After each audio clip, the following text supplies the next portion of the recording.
Have you ever seen a name appear somewhere it should not have been? Not a misspelling, not a clerical slip, but a name written in a place where every official record already says that person is dead. This story begins in 1872 in a river county in western Ohio, in a town called Belmarket. It was a small place, built low along the riverbank, with brick storefronts darkened by coal smoke and streets that turned to mud after long rains. At the center of town stood the courthouse, and above a dry goods store on Main Street sat the county's small pension office. 7 years had passed since the Civil War ended, but in towns like Belmarket, the war still lingered. It showed itself in missing limbs, persistent coughs, and the monthly federal pensions sent to veterans and their families. Those payments mattered. For some households, they were the only reliable income. Because of that, pension records were taken seriously. The man who discovered the anomaly was a clerk named Elias Voss. Elias was 36 in the autumn of 1872, a quiet, methodical man who had spent most of his life working with ledgers. For 14 years, he had handled freight accounts, tax rolls, and government paperwork. He believed in orderly columns, accurate dates, and ink that meant exactly what it said. On a rainy Tuesday in late October, Elias was assigned the dull but necessary task of reconciling pension payments with county death notices. The job involved comparing hundreds of entries by hand to find veterans whose deaths had not yet been reported to the federal office. Most discrepancies were ordinary. A payment issued a month too late, a widow who had not filed paperwork yet, a name written differently in 2 registers. That afternoon, Elias was working through a ledger of spring pension payments when he noticed a name he recognized. He had seen it earlier that day in another book. Not because it was common, it wasn't, but because beside it, in the burial ledger, there had been a note written in darker ink, body viewed, cause confirmed, entered on county grounds pending family instruction. Elias set down his pen. He crossed the room and pulled the burial register for May from the shelf. The pages smelled of mildew and damp paper. After a moment, he found the entry again. The same name, the same age within a year, the same Civil War cavalry company. The burial had been recorded on May 17, 1872. He returned to his desk and looked again at the pension ledger. According to the government records, that same man had continued receiving pension payments in August, September, and October. Each payment had been marked as received and witnessed by the same local justice. Elias read the entries again. Then he pulled the county death register. The name appeared there as well. Date of death, May 15, 1872. Filed, certified, and buried. And yet the pension office had continued paying him as though he were still alive. At first, Elias assumed the explanation was simple. Fraud, perhaps, a relative collecting money in the veteran's name, or a clerk who had failed to remove the account after the burial notice arrived. But the records refused to line up. The death certificate matched the burial ledger. The pension receipts showed monthly acknowledgments witnessed by the same justice of the peace, Abram Vale, a well-known man in Belmarket, who certified documents for a small fee.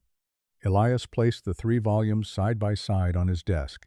Death register, burial ledger, pension disbursement record. He copied the entries onto a fresh sheet of paper and compared the dates again. May 15, death recorded. May 17, burial confirmed. June, July, August, September, and October, pensions were received. Outside, the rain intensified against the office window. Most clerks would have closed the books, noted the discrepancy, and gone home. Elias did not. Instead, he opened the drawer containing the original pension vouchers. He found the continuation forms for June and July. The same marks were there again. Received, witnessed, approved. Each payment was acknowledged by the same justice. Each payment was issued to a man the county had already buried.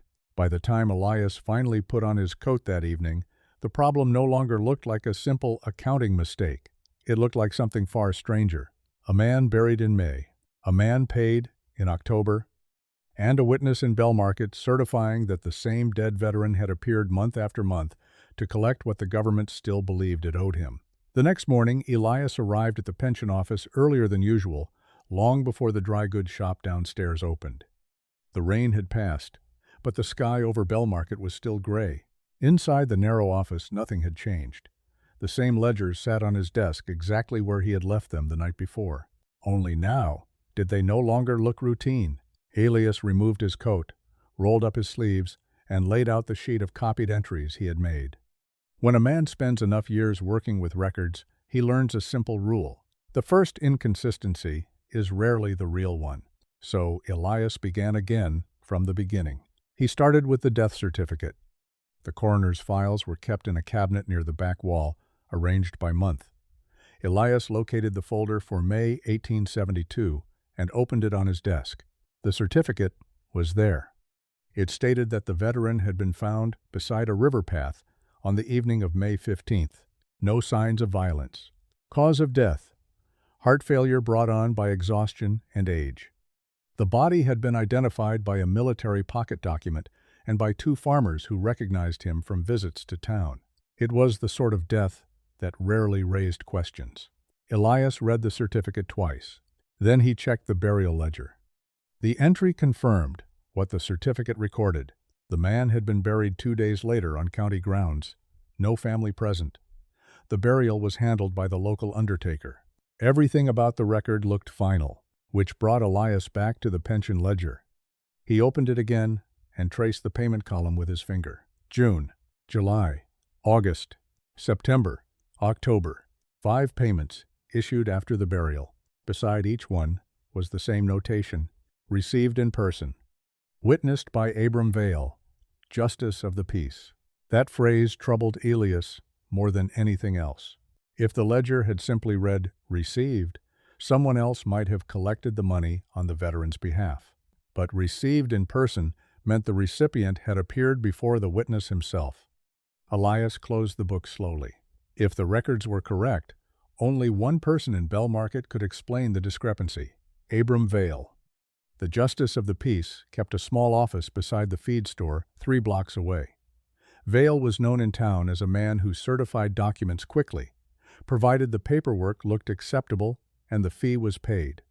Still, a federal pension receipt was not something even Vale would normally falsify. Elias folded his notes into his coat pocket and left the office. The streets were still wet from the night's rain as he walked toward the feed store. At first, he imagined the explanation would be simple. Perhaps the burial record was wrong. Perhaps the farmers who identified the body had made a mistake. A stranger carrying another man's papers could explain everything. That theory held until Elias remembered something else in the burial ledger. The undertaker had listed the contents of the man's pockets. Among them was the same veteran identification document required for pension verification, and according to the record, that document had been removed from the body and filed with the coroner. Elias slowed his pace. If the original papers were locked in the coroner's file, the man collecting the pension afterward could not have used them. Yet Abram Vale had still certified his identity. Vale's office door was open when Elias arrived. Inside was a simple room: a desk, 2 chairs, and shelves filled with deeds and notarized letters. Abram Vale sat behind the desk reading a document through a pair of wire spectacles. He looked up as Elias entered. "Morning, clerk," he said. "Something needs witnessing today?" Elias placed his folded sheet on the desk. "Not witnessing," he said quietly. "Clarification." Vale adjusted his spectacles and leaned forward. "What sort of clarification?" Elias tapped the copied entries.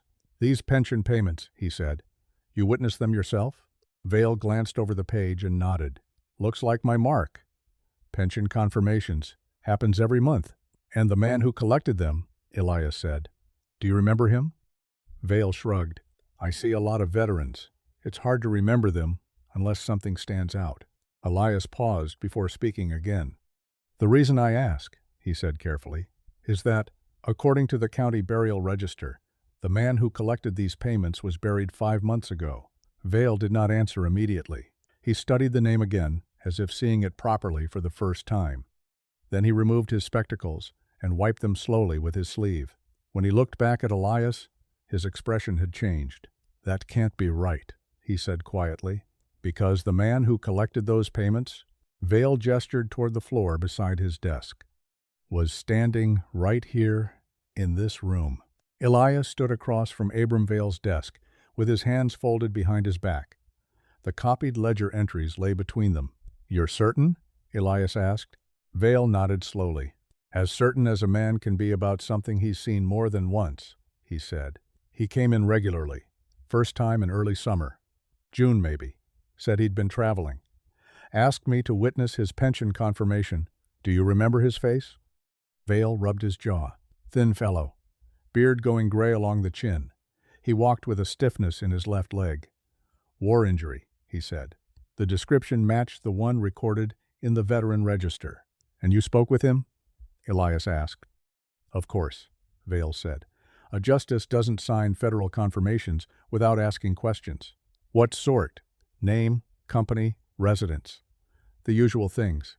He answered them clearly. Elias slid the burial entry across the desk. "This man was buried on May 17th. Vale studied the line for a long moment. "Well," he said finally, "then the man who stood here must not have been buried." "The coroner's certificate is complete," Elias replied. "Witnesses confirmed the body. His military identification papers were recovered from the body itself." Vale leaned back in his chair. "You're telling me the dead man had the papers in his pocket?" "Yes." "And the living man who came here afterward would normally need those same papers to claim the pension?" "Yes." Vale exhaled slowly. "Then the question seems simple," he said. "If the dead man had the papers, what did the living man show me?" Elias had already asked himself the same question. Forgery was possible. So was impersonation. But those explanations raised another problem. A careful fraud would avoid recognition. He would claim the payment by mail or through an intermediary. He would not appear in person every month. "Do you remember anything else about him?" Elias asked. Vale tapped the desk with one finger. "Quiet man," he said. Spoke carefully, like someone choosing his words. "That describes half the veterans who came back from the war." "Yes," Vale admitted, "but there was something else." "What?" Vale looked at the ledger again.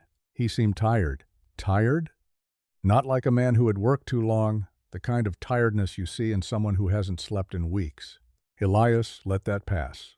"When was the last time he came to your office?" Vale thought for a moment. "October," he said. 2 or 3 weeks ago." That meant the man had been seen in Bellmarket less than 20 days earlier. "And before that?" "September. Then August. Same pattern." Elias folded the paper and slipped it back into his pocket. "Thank you," he said. Vale watched him carefully. "You're going to look into this?" "Yes." "Off the record?" "For now." Vale leaned forward slightly. "If you do find something," he said quietly, "I'd like to hear it." "Why?" Vale paused before answering.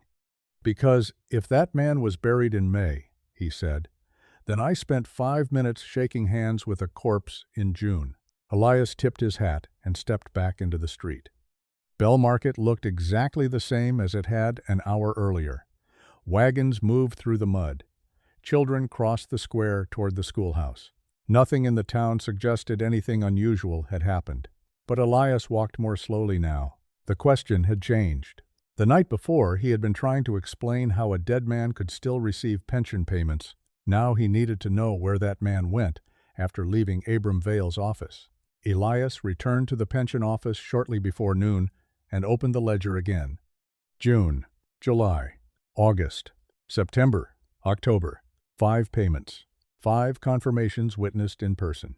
The October entry was dated the 9th, 9 days earlier. If the pattern continued, the man would return again in early November. Elias closed the ledger. Before that happened, there was one place he needed to visit: the county cemetery. The burial ground lay half a mile outside Bellmarket on a low rise overlooking the river flats. Elias walked through the rows of markers until he reached the section reserved for county burials. The marker he needed was simple: a narrow wooden board marked with a number in black paint. The burial register had recorded the location precisely. Elias found it quickly. The soil had settled slightly since May, forming a shallow depression above the coffin below. Nothing appeared disturbed. No sign the grave had been opened. Elias brushed the leaves from the marker and rested his hand briefly on the cold earth. A man lay buried there. The records confirmed it. The grave confirmed it. which meant the man who had stood in Abram Vale's office in June could not have been the same person. And yet every document Elias had examined insisted that it was.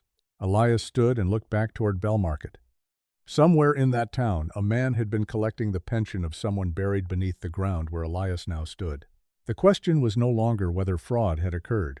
The question was how, and more importantly, who. Elias remained beside the grave for several minutes. The soil had settled the way fresh graves usually did, forming a shallow depression where the earth had compacted over the coffin below. The edges were firm. Grass had already begun reclaiming the disturbed ground.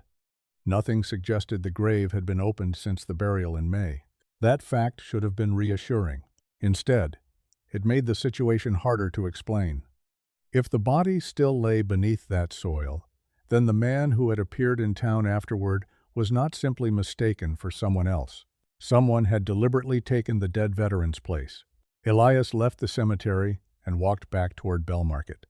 By the time he reached town, the streets had filled with the ordinary sounds of wagons, dock workers, and merchants closing out the day's business. Everything looked normal, yet somewhere in that same town, a man had been collecting the pension of someone buried half a mile away. Elias went directly to the courthouse. In the rear records room, he began pulling the books he needed: voter registers, census rolls, and residence listings. If someone was using the veteran's name, that person had to be living somewhere. He started with the voter register. The name appeared exactly where it should, listed in the ward near the river road. Residence: a boarding house on the western edge of town. The entry had not been crossed out. Normally, when a man died, the name would eventually be marked or removed. This one had not been. Elias checked the census supplement from the previous year. The same entry appeared again. Age 62. Occupation: former cavalry. Residence unchanged. He copied the address onto a sheet of paper and closed the register. The boarding house stood near the river warehouses, run by a widow named Martha Elkin, who rented cheap rooms to dock workers and traveling laborers. Elias had passed the building many times but had never gone inside. By the time he reached the street, evening had begun settling over Belmarket. A lantern burned beside the boarding house door. Voices and the sound of dishes drifted out from inside. Elias knocked. The woman who opened the door studied him cautiously. "Looking for a room?" she asked. "No," Elias said. "Information? About what?" Elias unfolded the paper and showed her the name. The moment she read it, her expression changed. "You're a clerk, aren't you?" she asked. Elias nodded. "County office." She stepped aside and opened the door wider. "You'd better come in." Inside, 3 men were finishing supper at a table near the kitchen. The smell of stew filled the room. Martha Elkin led Elias to a chair near the front window and sat across from him. "What's he done?" she asked. "Nothing that I know of," Elias said. "That's the problem." She tapped the paper. "You're here about the pension, aren't you?" Elias paused. "You knew about that?" "Everyone here knew," she said. "He came once a month like clockwork." "And stayed here?" "Same room every time." "For how long?" "2 nights, usually. Sometimes 3. "Did he live here permanently?" "No. Never said where he came from." "But you recognized him each month." "Of course.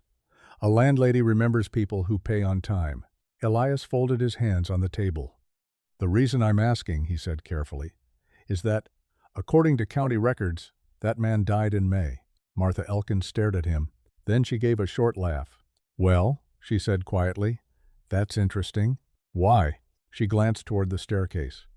"Because if he died in May, then I've been renting a room to a dead man every month since June." The men at the dining table had gone quiet now, listening. Elias kept his voice low. "When was the last time you saw him?" "October 9th, she said immediately. "Checked in just before sunset." The same date recorded in the pension ledger. "And when did he leave?" 2 mornings later. "Did anyone see where he went?" She shook her head.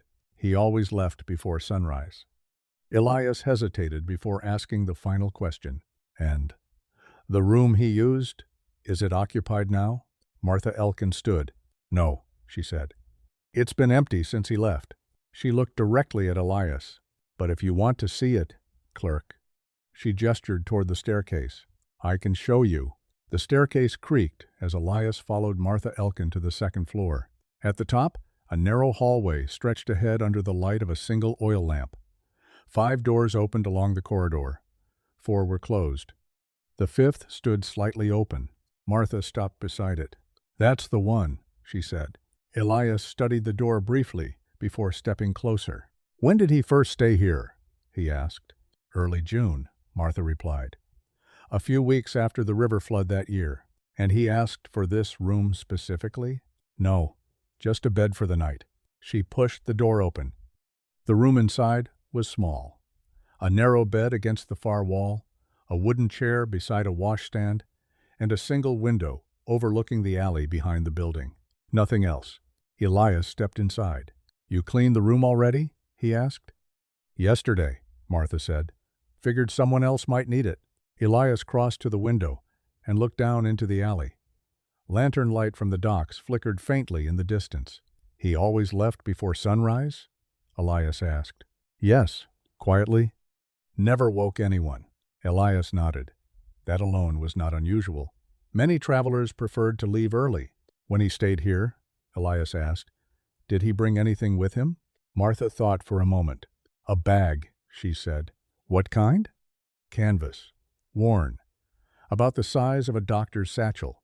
And he carried it every time? Yes. Did you ever see what was inside? No, he kept it with him. Elias examined the small room carefully. There were few places to hide anything. The floorboards were clean.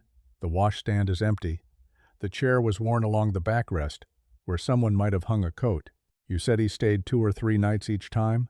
Elias asked. Usually 2. And then he left town. As far as I know. Did anyone visit him here? No. You're certain? I run a boarding house, she said. People notice strangers. Elias accepted that answer. For a man who had stayed here 5 separate times, there was remarkably little evidence he had existed at all. Did he talk much? Elias asked. Not really, but he spoke to you. Enough to pay for the room. Anything else? Martha hesitated. Once, she said. Elias looked up. When? Second time he stayed here. July, I think. What happened? He asked me a question. What kind? She glanced toward the window as she remembered. He asked how long the river had been running through this town. Elias blinked. That's what he asked? Yes? What did you tell him? I said the river had been here longer than the town. And what did he say? He nodded. Anything else? Martha folded her arms. He said something strange. What? He said places remember people longer than people remember places. Elias didn't respond. Instead, he stepped back into the hallway and looked again toward the empty room. The bed, the chair, the window, nothing that connected the occupant to the town. Did he ever mention where he came from? Elias asked. No. Where he was going? No. Family? None. Elias nodded slowly. Did he ever leave anything behind? Not once. Elias turned toward the stairs, then stopped halfway down. Wait, he said. Martha looked back. What is it? Elias climbed back up a few steps.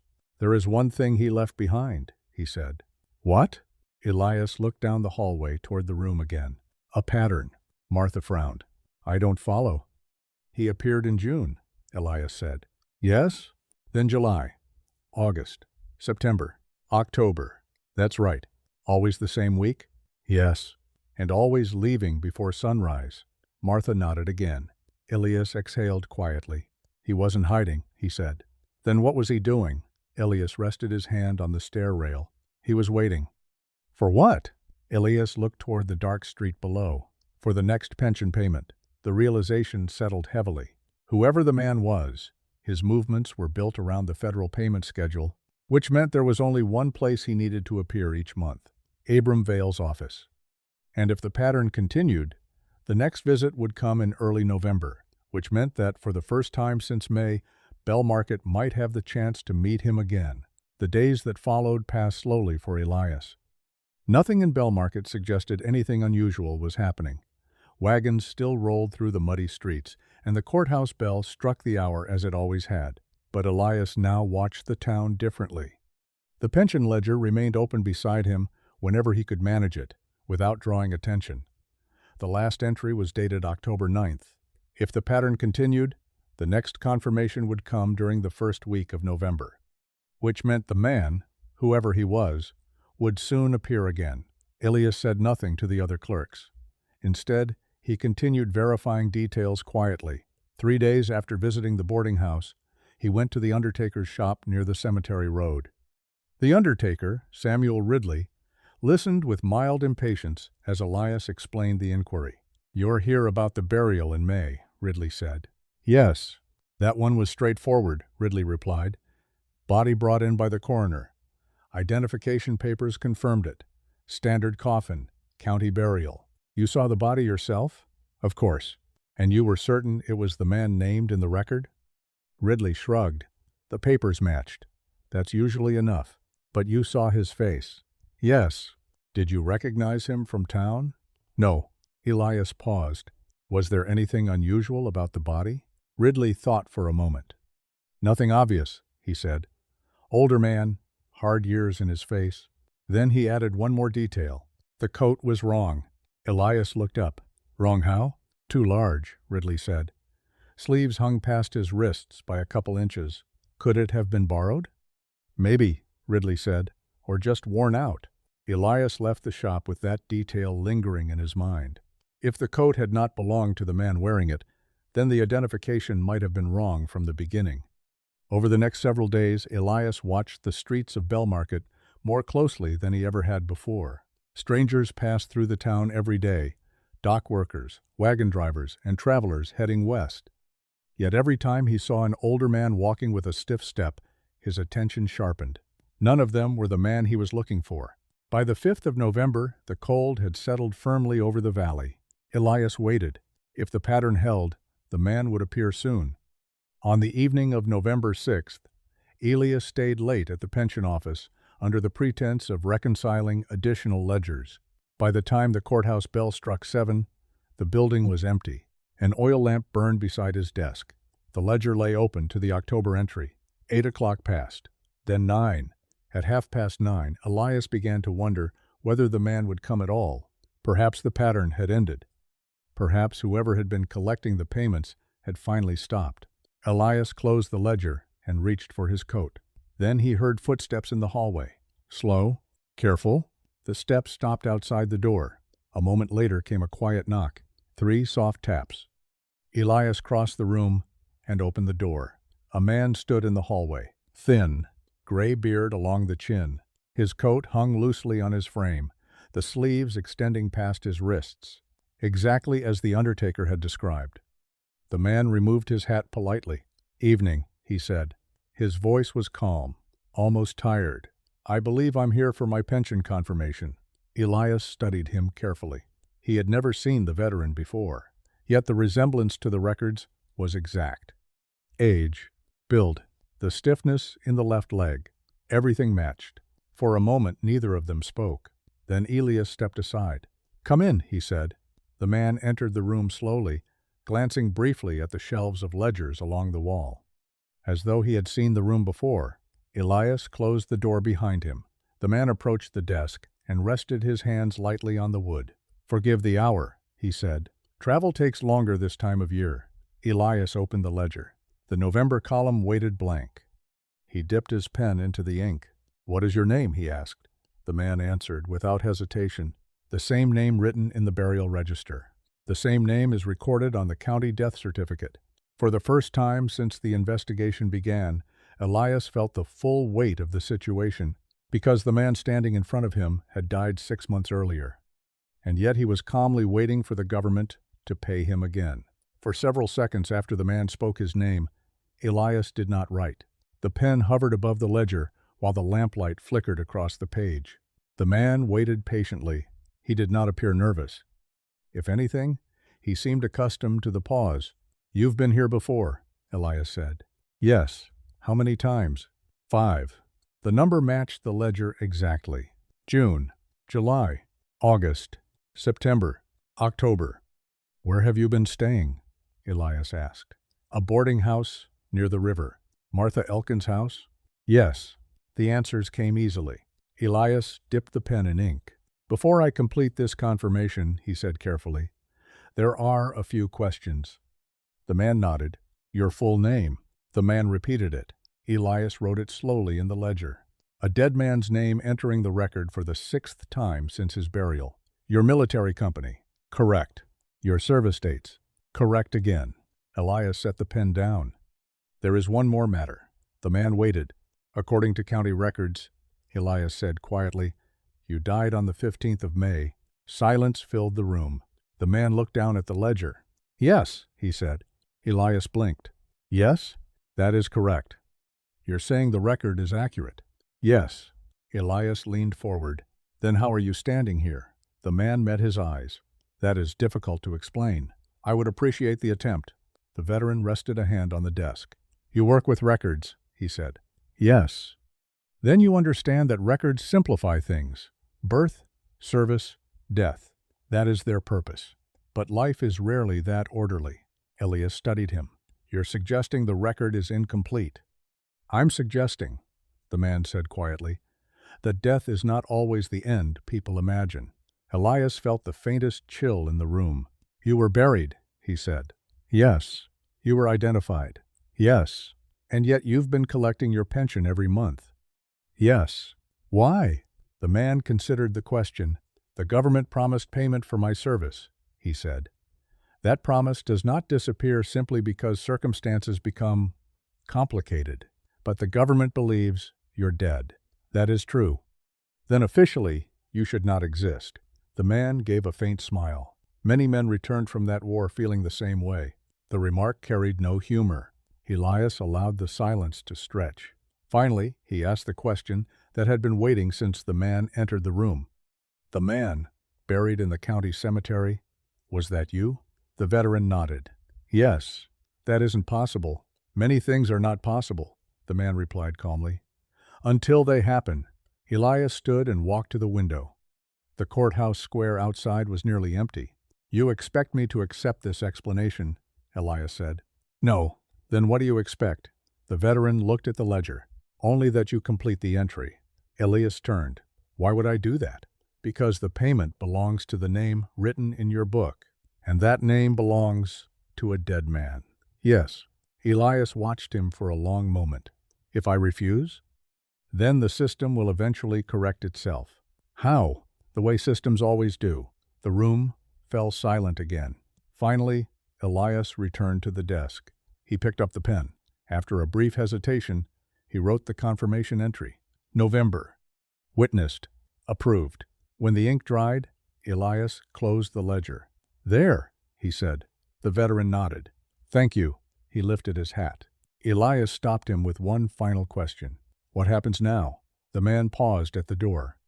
Now, he said softly, the record continues. He stepped into the hallway. Elias listened to the slow footsteps fade down the corridor. When the building was silent again, he reopened the ledger. The entry remained clear and official. According to the government record, a man who had died in May had just received his pension for the 6th time. Elias remained in the office long after the man left. The building was silent. The ledger lay open on the desk. November. Witnessed. Approved. The ink had already dried, fixing the entry permanently in the government record. Elias closed the book, extinguished the lamp, and stepped into the cold night outside the courthouse. Bellmarket slept quietly beneath a clear sky. He walked home slowly, the conversation replaying in his mind. Sleep did not come easily. The next morning, Elias returned to the pension office and reopened the ledger immediately. The entry remained exactly where he had written it. Nothing had changed. For several days, the office returned to its usual routine. Veterans arrived for confirmations. Widows filed affidavits. Letters arrived from the Federal Bureau requesting clarifications. Yet one question continued to trouble Elias. What had the man meant when he said the system would eventually correct itself? The answer arrived 2 weeks later. On a gray morning in late November, a courier delivered a sealed envelope from the Federal Pension Bureau in Washington. Elias opened it. Inside was a short official notice. During a routine audit of pension accounts, the Bureau had discovered a discrepancy involving a veteran recorded as deceased earlier that year. The error had now been corrected. Effective immediately, all payments associated with that account were terminated. Elias read the letter again. The date at the top was November 21st, 12 days after the man had appeared in the office, 12 days after Elias had written the final confirmation entry. He opened the ledger once more. June, July, August, September, October, November.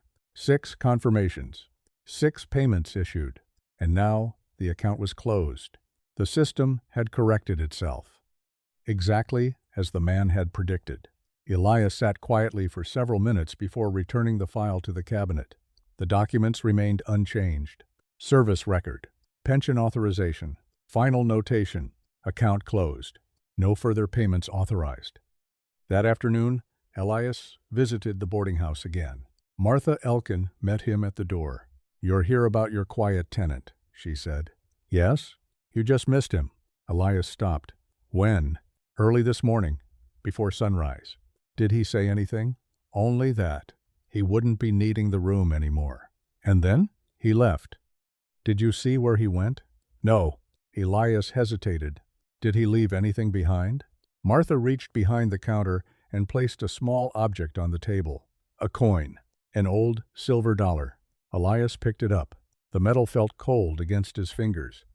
"He said it was the last payment," she said. Elias turned the coin over. The date stamped into the silver caught his attention immediately. 1872. The same year the man had officially died. Elias set the coin back on the table. Outside, the wind moved quietly through the street. The ledger entry was complete. The pension account had been closed, and the man who had died in May had collected exactly 6 payments before disappearing again, just long enough to finish the record. After leaving the boarding house, Elias walked through Bellmarket without any clear destination. The town moved exactly as it always had. Wagons rolled along the river road. A bell sounded near the docks as a freight barge arrived. Nothing suggested that anything unusual had taken place. Yet Elias knew otherwise. He eventually stopped in front of the courthouse steps. For a moment he considered returning to the pension office to look at the ledger again, but he already knew what it contained. 6 payments were issued after the death recorded in May. 6 confirmations were witnessed and approved. From the government's perspective, the matter was finished. The account had been closed. The error was corrected. Anyone reading the file years later would see nothing unusual. A delayed report of death, a few payments issued afterward, a simple administrative correction. But Elias knew that explanation did not match what he had seen. He climbed the courthouse steps and opened the pension file one last time. The documents lay in perfect order. Service record, disability confirmation, pension authorization, federal letter terminating the account. Administrative discrepancy corrected. Account terminated. Precise. Final. He returned the file to the cabinet and closed the door. Later that evening, Elias walked down to the river. Frost covered the wooden planks of the dock, and the slow current reflected scattered lantern light across the dark water. For most of his life, Elias had believed in the certainty of records. Ink did not forget. Paper preserved events exactly as they occurred. But over the past several weeks, he had seen something different. A man buried in May had walked calmly into a government office 6 months later and collected the final payments owed to his name. And the system had accepted it. Not through deception, not through force, simply because the name existed in the ledger. The phrase the landlady had repeated returned to him. Places remember people longer than people remember places. Perhaps the man had been right. Records did not always describe the world as it truly was. Sometimes they only described what the system expected to see. Before returning home, Elias walked once more toward the cemetery outside town. The path across the fields was quiet beneath the winter sky. He found the grave easily. The wooden marker still stood at the head of the mound. The soil had settled slightly since his last visit. Nothing had disturbed it. The man buried there had died in May. That fact had never changed. Yet the ledger in the courthouse still contained 6 entries, proving that the same man had appeared in Bellmarket afterward. Perhaps that was the only explanation that mattered. The government had promised him payment for his service, and somehow, for 6 months after his death, The system had continued to honor that promise. Elias stood for a moment beside the grave. Then he turned and walked back toward the lights of Bellmarket. Behind him, the hillside remained silent beneath the winter sky. The walk back from the cemetery was colder than Elias expected. By the time he reached Bellmarket, the town had settled into its late-night quiet. The courthouse clock read a few minutes past 10. For a moment he considered returning to the pension office again, but there was nothing left to confirm. The ledger contained the entries. The Federal Bureau had closed the account. The man had departed the town. The record was complete. Instead, Elias turned toward his boarding house. When he reached Walnut Street, he paused. Across the road stood Martha Elkin's boarding house, the same building where the veteran had rented the upstairs room for 6 months. The window was dark now, empty again. Just another quiet room in a town that would soon forget the entire incident. Inside his own room, Elias lit the small oil lamp and sat at his desk. He opened a notebook and wrote down the sequence one last time. May, death recorded. June, first pension confirmation. July, August, September, October, November, final confirmation. 6 payments issued after the date of death. 1 federal correction. Account closed. According to Washington, the explanation was simple: a delayed report, a clerical overlap, an administrative correction. But the list in front of him did not feel like a mistake. It felt deliberate, as though the system had quietly allowed the man to finish something before closing the file. Elias leaned back in his chair. The coin the man had left behind returned to his mind. The last payment. After a moment, he stood, put on his coat, and stepped back outside. Martha Elkin opened the door when he knocked. "Something wrong?" she asked. "I just had a question," Elias said. "The coin the man left, do you still have it?"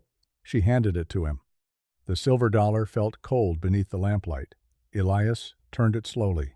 The date was clear, 1872, the same year the pension had officially ended. As he examined the edge, he noticed something else. A faint mark scratched into the rim, not damage. Letters, small enough that most people would never notice them. He held the coin closer to the lamp. Paid in full. Elias read the word silently. "What does it say?" Martha asked. "Nothing important," he replied quietly. He handed the coin back. "Just an old mark." "Well," she said, placing it on the counter again, "I suppose that's the end of that business." "Yes," Elias said, "I believe it is." Outside, the town was silent beneath the winter sky. Elias walked home again, the unease that had followed him for weeks finally fading. Not because the mystery had been solved, but because it had concluded. Somewhere along the way, the man had been owed something, a promise written in government ink. And somehow, in a way no record could fully explain, the system had allowed him to collect it. 6 visits, 6 confirmations. Then the account closed. That night, Elias slept easily for the first time in weeks. And somewhere in the courthouse ledger, on a page that few people would ever examine again, 6 lines of ink remained preserved in careful handwriting. Proof that the machinery of government had once paid a pension to a man who had already died. Before we close this story, I want to ask you something. Where are you watching from right now? Drop your city and the exact time on your clock in the comments below. I always find it fascinating to see how far these stories travel. And if you enjoy investigations like this, stories hidden in old records, forgotten ledgers, and strange historical anomalies, make sure you subscribe so you don't miss the next one. Because sometimes the most unsettling mysteries aren't found in haunted houses or abandoned forests. Sometimes they're hidden quietly inside government paperwork until the day someone notices a name written where it shouldn't be. And when that happens, the question isn't always how the mistake occurred. Sometimes the question is whether it was a mistake at all. I'll see you in the next story.